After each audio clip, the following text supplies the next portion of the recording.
দর্শক বন্ধুরা, এই যে দেখতেছেন আমাদের ড্রোন, আর আমাদের এই যে এই বিলটাতে প্রচুর পরিমাণ পাইনা কাওয়া এসে যে মাছ খেয়ে ফেলায়।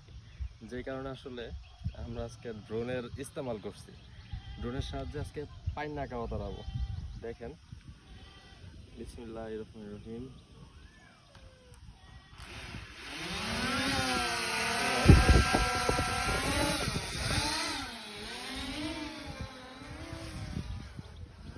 ড্রোনের সাউন্ডে হয় কি পাইনা কাওয়া ভয় বই দেখেন, ওই পাইনা কাওয়া সব দৌড় দিচ্ছে।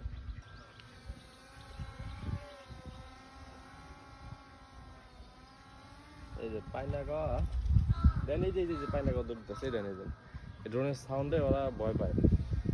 যেহেতু এইসব পাইনা কাওয়া ধরা পুরোপুরি বেআইনি, সেই কারণে আর কি করব, আর্থিক লসটা ঠেকানোর জন্য এই ড্রোন দিয়ে পাইনা কাওয়া তাড়াইতেছে।